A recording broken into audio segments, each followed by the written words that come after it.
안녕하세요, 상구입니다. 최근에 많이 힘드시죠? 고점에서 알트코인이나 비트코인에 물려 계신 분들의 손실이 상당한 것으로 제가 알고 있는데요.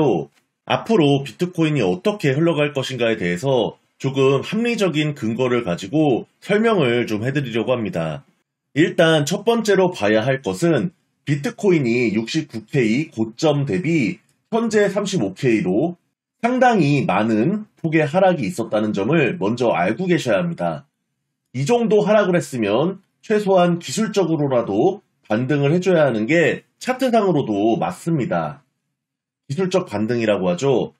단순히 기술적 반등으로 되돌림이 올 것이다. 이런 것은 누구나 할 수 있는 말이지만 여러분들께서도 기본적으로 인식은 해두셔야 합니다.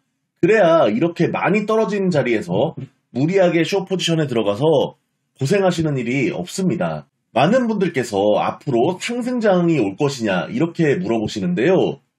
사실 저는 상승장이 오기는 어렵다고 생각합니다.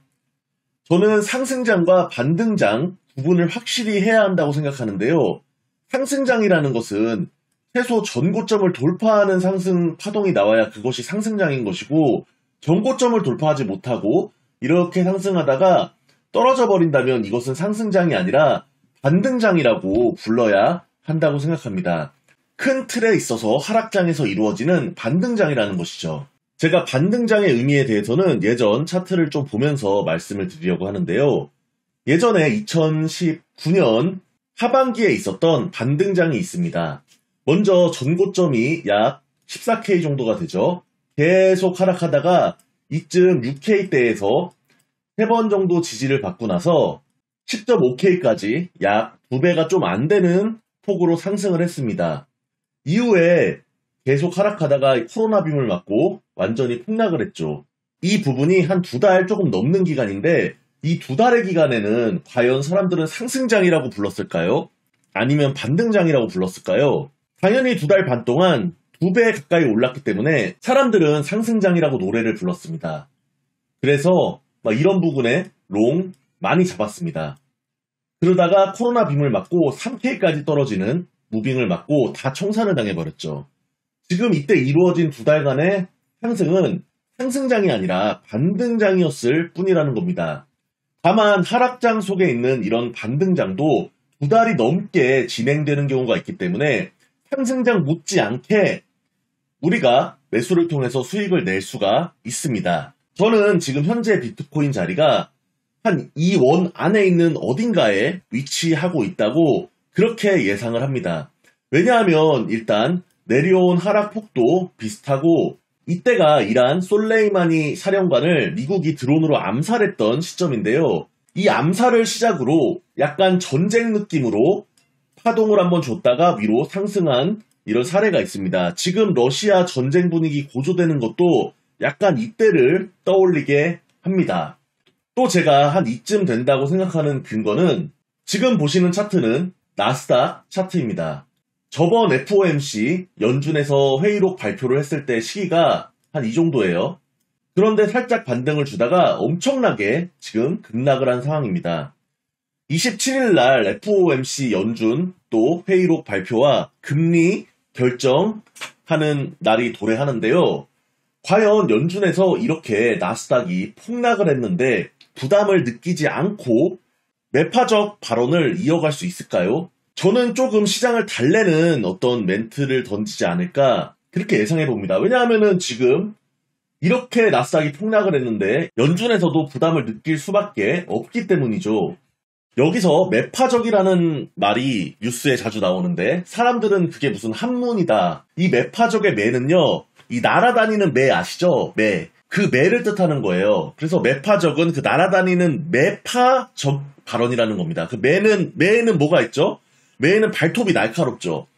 그리고 매는 조류 중에서는 되게 강한 새죠, 매는. 그래서 그 매 발톱을 드러낸다 해서 매파적이라고 하는데요. 이 매파적은 이 자산시장에 양적 긴축을 하는 그런 조금 시장에 돈을 풀기보다 돈줄을 쬐는, 그러니까 시장에 채찍질을 가하는 그런 어떤 정책들을 매파적 정책이다라고 하고요. 그에 반대되는 말은 비둘기라고 합니다. 비둘기도 새잖아요. 매 반대는 비둘기입니다. 비둘기파라고 합니다. 이 비둘기는 약간 어떤 평화의 상징이죠.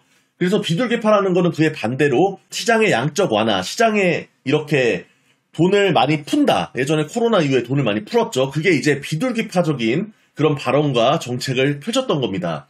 그래서 파월의 별명이 원래 슈퍼비둘기였습니다. 슈퍼비둘기. 비둘기. 그냥 비둘기가 아니라 슈퍼비둘기. 그 슈퍼비둘기가 지금 매로 완전히 얼굴을 바꾸고 변신했다. 이렇게 지금 언론에서 말하고 있잖아요. 그래서 매파적이라는 것은 자산 시장에 굉장히 좋지 않은 겁니다. 파월이 다시 비둘기로 변신하길 우린 바라야 돼요. 그런데 지금 물가 인상률이 워낙 높기 때문에 우리 욕심으로는 다시 슈퍼비둘기로 파월이 돌아가줬으면 좋겠지만 한동안은 금리 인상을 하면서 양적 긴축을 하는 정책을 계속 낼 가능성이 높아요. 전문가들이나 기관들은 다 그렇게 전망을 하고 있고요. 미국 금리 인상의 첫 시기를 3월로 보는 이유가 바로 그것이고요. FOMC 1월 27일 날 저는 금리 인상은 당연히 이루어지지 않을 것이다 이렇게 생각을 하고, 왜냐하면 전문가들도 3월부터 한다고 했으니까요.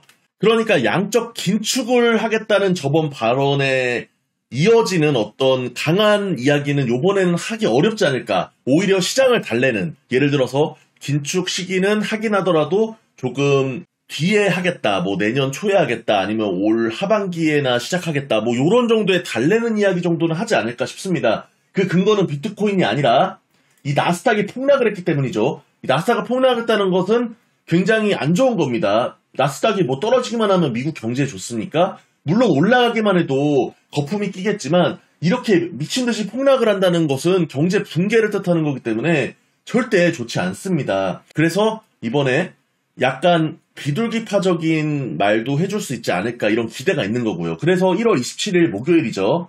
다음 주 목요일, 이때를 기점으로 아마 반등장이 좀 오지 않을까, 그렇게 예상을 좀 해봅니다. 그래서 지금은 발바닥은 아니더라도 무릎 정도는 될 수 있다고 보기 때문에 현물을 조금 매수하시는 분들은 나쁜 선택은 아닙니다. 다만 이 반등장의 특징이 있습니다.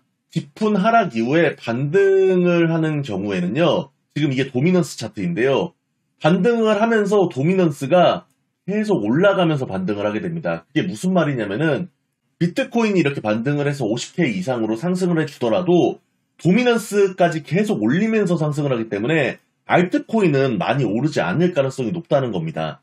그러니까 알트코인들도 잘 고르면 물론 상승폭이 많은 알트코인도 있겠죠. 그런데 저는 이제 평균적으로 말씀을 드리는 겁니다.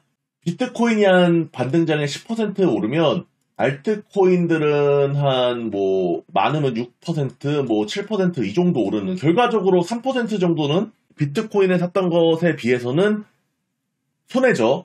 그래서 저는 이 반등장에서는 최소한 한 50% 정도는 이 비트코인의 비중을 실어서 매수를 하시는 게 좋지 않을까, 그렇게 좀 조언을 해드리고 싶습니다. 결론은 지금 저는 아까 말씀드렸다시피 아직 바닥을 친 것 같지는 않지만 현재 무릎 정도는 와 있는 것 같고, 다음 주 1월 27일 FOMC 그 회의록 발표, 금리 인상 발표를 기점으로 반등장이 올 확률이 좀 있다. 그 근거는 몇 가지 앞에서 드렸죠. 나스닥이 너무 폭락을 했기 때문에 연준에서 강한 긴축성 발언을 하기 어렵고, 지금 떨어진 비율이 워낙 크고 되돌림 파동과 함께 반등장 정도는 줄 수 있지 않을까.